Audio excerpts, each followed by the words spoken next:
No role plays, just real. Chris and Lorenzo share 4 decades of combined experience to help you become a more effective leader. We've never really, as a workforce, spent a lot of time on making sure we're developing good leaders. We'll be able to share stories, experience, mistakes, failures, successes. This is Hacking Your Leadership. Welcome to Hacking Your Leadership. I'm Chris. And I'm Lorenzo. And Lorenzo, on this episode, I want to talk about French and Raven's 6 bases of power. All right. I like power. Power's cool. Absolutely. So if you've never heard of this before, this is something that it's been around for a long time, almost 60 years. And this is really important if you're a leader of people, because your power as a leader comes from one of these 6 places or a multiple of them. And in an ideal situation, maybe it's a multiple of a lot of them as opposed to just 1 or 2. And I want to kind of briefly go over those, and then we can talk about this, because I've had situations in my career where the power I have as a leader is more heavily rooted in one of these than another, and that can feel really tenuous as a leader, like it could go away. And so if you're a leader and you're feeling this, this might be what it's rooted in, and it might be a reason to kind of like do a self-inventory of this and kind of figure this out and change it up. So the 6 bases of power, according to French and Raven, you have legitimate power, coercive power, expert power, reward power, referent power, and informational power. And, legitimate power is what you've been given formally. So it's your title, basically. You're somebody's boss because you've been given the title. Coercive power is what you can threaten somebody. Expert power is basically you are a subject matter expert. People come to you because you know a lot more than they do. Reward power is what you can give people. Like you have the ability to dole out either raises or bonuses or opportunities, and so you have power because you have that. Referent power is what you've earned through admiration. So like you kind of people see you getting rewarded for the things that you're doing, and now you kind of have some influence and power there. And then informational power is what you know, and this is the you kind of painted a space for yourself within an organization because you really know how to do something well that maybe nobody else knows how to do.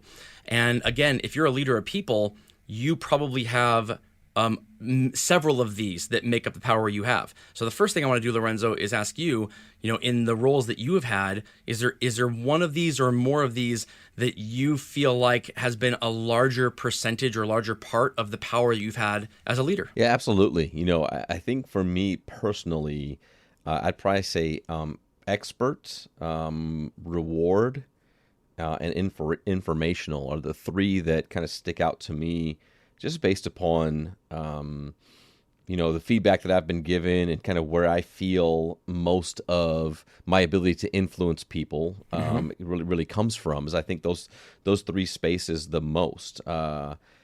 Obviously, like legitimate power and having the kind of the name tag and the title is helpful, especially in certain situations. But I think that how it's leveraged, how I leverage that, is more, it falls into the reward space. So I'll give you an example. One of the things that I know we've talked about on the show before, one of the things that I really make sure that I do quite often is when I want to give somebody recognition for a job well done, I will let them know not just what it was specifically they did, but who told me that they did it if I didn't observe it myself. Definitely. So if I'm a leader of leaders and there's other leaders involved, I want that person to know where that came from. Sure. Because I know the weight of my legitimate power in my title. If I'm coming out to tell somebody or talk to somebody about a job well done, I know that can have a much larger effect on how they feel about the work that they're doing. But more importantly, how I can help to push maybe and move some of that power to the other leader who was the one that was the advocate of that person is also really, really important, so that they understand and build a relationship and trust with them.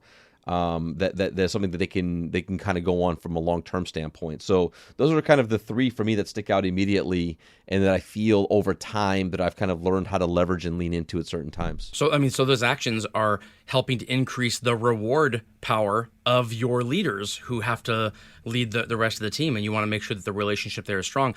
I think legitimate power is something that I have always had a tough relationship with, because I have shied away from it a lot.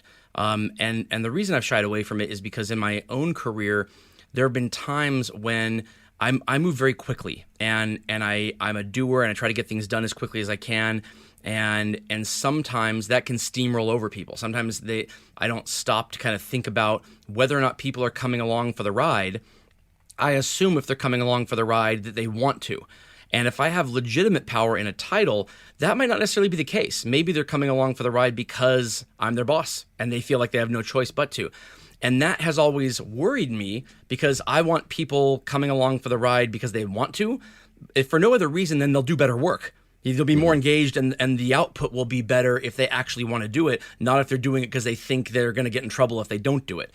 And it's only been recently in my career that I have kind of like tried to make peace with this a little bit and understood that legitimate power is good sometimes, but only if you own it in the context of the responsibility that you have. And so as a leader of people, if I'm thinking that I have legitimate power, it's not I have legitimate power, so you better do what I say. It's I have legitimate power, which means I have a really heavy responsibility to own these people's growth and development, and that the title of boss or leader or whatever that is not added power necessarily. It's added responsibility.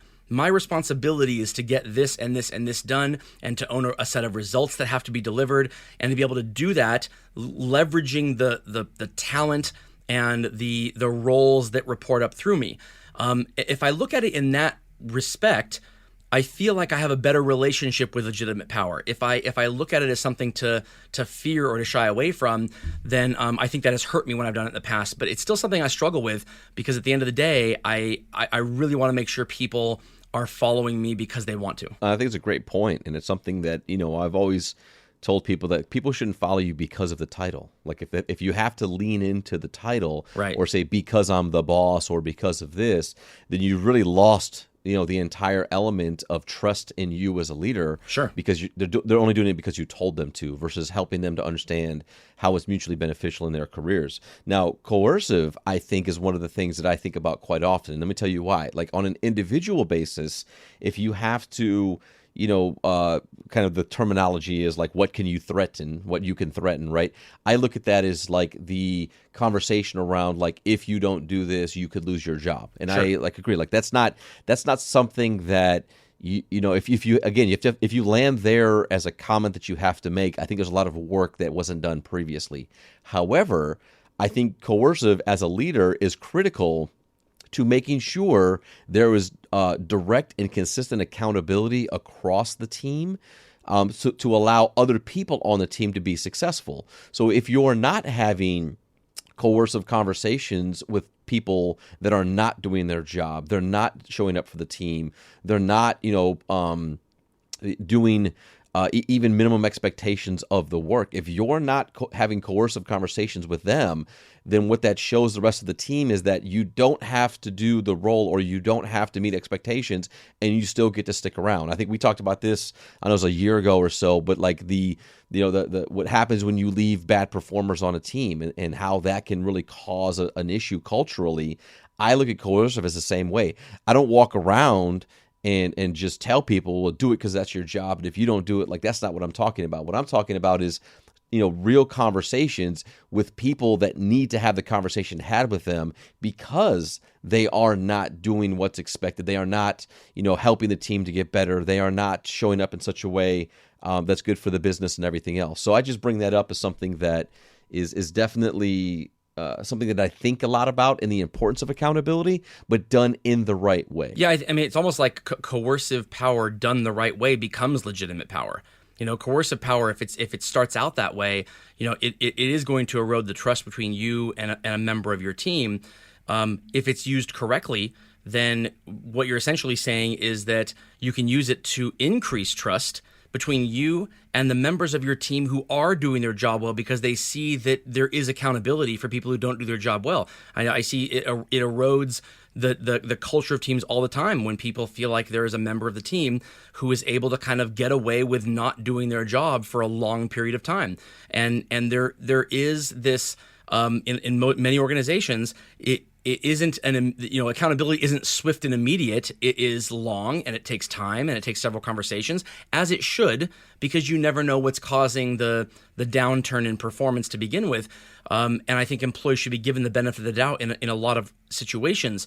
But at the end of the day, you do need to make sure that you're not losing the rest of your team by not holding those people accountable. And so if you, just because you have to, quote unquote, threaten somebody with, potentially their job or any type of, punishment that could end up losing their job, I don't necessarily see that as, by definition, always coercive. It could be legitimate power if you're doing it because at a certain point in time, you need to make sure that you're putting the needs of your entire team ahead of the needs of any one individual. And so I think it's kind of a fine line, because you're right. Coercive power is something that it can be a go-to for many leaders because it works. It just only works very temporarily. And I think too, in this day and age, we've talked a lot about kind of transparency in the workplace and kind of the ability to bring people along and empower people through giving them more information. So when I look at like the informational aspect of these 6 bases of power, one of the things that I think is important to call out is that to me, it's not so much about you being the only person to know. Oh, yes. Like it had been for a really long time. Yep. It's about you being the resource to be able to get people the information they need when they need it and how they need it. And so for me, like that is something that I've seen right now. It's really kind of transformed or evolved over the last decade or so, is that it's less and less about, do you actually know it verbatim? Are you a subject matter expert necessarily in all these things informationally? There's definitely a value to that. But I think this day and age, the thing that's more valuable for people is being the conduit of getting people to the information they need and how to get that information, how to source that information, how to build the relationships and network so that going forward, they can then get the information they need when they need to get it. Right. We had an episode probably 2 years ago now on the difference between being needed and being truly like where your organization depends on you. And when you are viewed as a subject matter expert because you freely give the information, if you're a go-to person, but you don't dole it out, kind of in like small portions in order to make sure that you'll always be needed in the future, but instead you are freely giving it out to try to make other people rise to the level that you're at. Those are the kind of people that endear themselves to organizations, and organizations find roles for them even when what they were great at doing becomes something that is ubiquitous, and now you're not needed in those roles anymore. I know a lot of people in a lot of organizations who, because they're the only one who knows how to do something, or because they're almost a gatekeeper of sorts, they feel like that power that they have is what is ensuring their job security. And I know I've been in rooms where I've had conversations with leadership teams where those people come up as we're in a bad spot because we have to depend on this person. We need to find a way to make it so we don't have to anymore.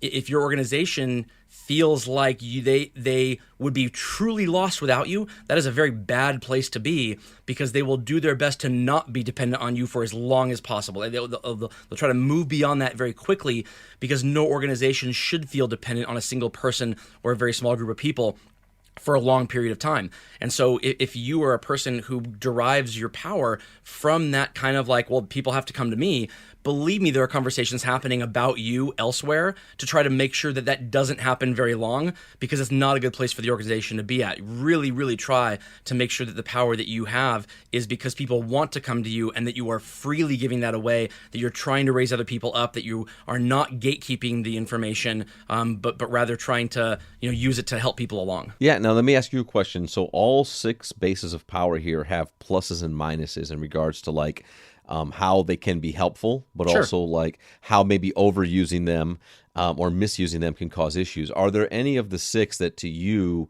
kind of really stick out as, obviously the coercive one, like let's take that one off the table, right? Because it's like, like we've said it before, if your only tool is a hammer and everything, it looks like a nail, right? Right. So like that's the easy one. But of the other 5, are there any of these that you look at and say like, this is something that, based on that this data and this research was done decades and decades ago, that may look different today, or that may be something that when overused can cause a lot more issues than be helpful? Yeah, absolutely. So the reason why I like this topic a lot is because I think all 6 of these are a part of any leadership, of any leader who is doing their job well. There is an element of all 6 of these, or there needs to be.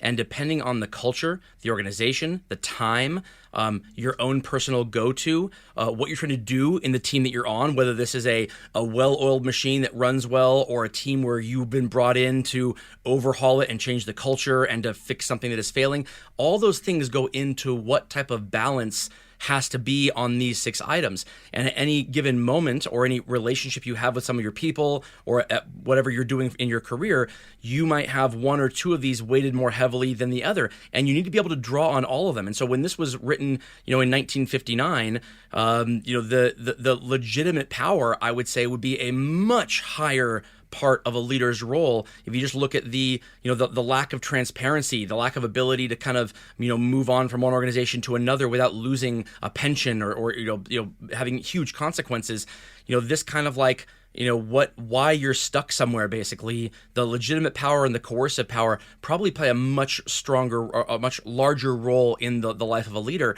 And as time has moved on, we've moved into a lot of it became the reward power, what you can give to people because people want to feel like they're being rewarded for a job well done. But at the end of the day, rewards don't necessarily imply something that is getting somebody intrinsically motivated to do their best work. It's like, well, I'm going to do this because I'm getting a reward for it. That's fleeting, and it can only last a small amount of time. I think in the current state of how leadership is, I think the last 3, referent power, expert power, and informational power, are the ones that I think a lot of leaders have to rely on most in this day and age. If you are truly wanting to lead a team of people who are doing their best work because they're passionate about the work, not because they're trying to get the next cookie, or because they're trying to not get fired, or because they're doing what they have to do. And I don't know what it's going to look like in 10 years. It might balance differently in 10 years. But yeah, I think if you find yourself relying too heavily on one of these or 2 of these and not all 6, that's when, as a leader, I think I have found kind of a feeling that my power is fleeting, or like at any day someone's going to find out that I shouldn't be here in the leadership role. It's because I haven't really mastered the ability to do all 6 of these. Absolutely. And with that, it brings us to this episode's 1-minute hack. But first, a few words from our sponsors. The 1-minute hack. All right, for this episode's 1-minute hack, here's what I want you to do. We're going to put a link to a picture of these 6 bases of power in the podcast description. I want you to look at these 6 bases of power. I want you to write them all down, and I want you to come up with an example for each one over the last 30, 60, 90 days, not too long, but pretty recently, an example of each one where you have used each one of them in a conversation you've had with one of your direct reports or one of your peers in order to kind of get something done that you needed to get done. Some of them are going to be very easy to come up with, very quickly. Others will be more difficult. If there are any where you can't come up with an example of a time where you used one of these in order to get something done, it probably means that you don't rely very heavily on this one. It might be a more difficult element of the 6 bases of power for you, and you should try to look at the elements of that particular one and figure out how you can incorporate more of that into your life or into your leadership role. Because the more you have the ability to kind of move between them depending on the situation, I think the better leader you're going to be. Absolutely. I think it's a great 1-minute hack, and just remembering that balance is so critical from a leadership standpoint, and finding a good balance. And again, a lot of it is going to be based upon the team that you have, the leaders that you have, the cultures that you've built, where certain ones of these may show themselves a lot more often. But at the end of the day, as we mentioned in the show, all of them are absolutely necessary to building a really good, healthy culture that can maintain over time. And all of them are really required when you're in the business of helping to develop leaders. They need to also not only experience all 6 of these by you as their direct leader, but also be able to show you how they balance the 6 of these as they continue to grow in their own careers. Right. And also your people will know which of these, even if they can't name them, they'll know which of these you derive your power from. And if it's too heavily weighted towards 1 or 2, the lack of the others will be exploited by your people, by the ones who don't want to do a good job and who want to be able to move through their job, with less engagement and less performance, but not be held accountable to it. Absolutely. And with that, it brings us to the end of this episode. This is Hacking Your Leadership. I'm Lorenzo. And I'm Chris. And we'll talk to you all next time.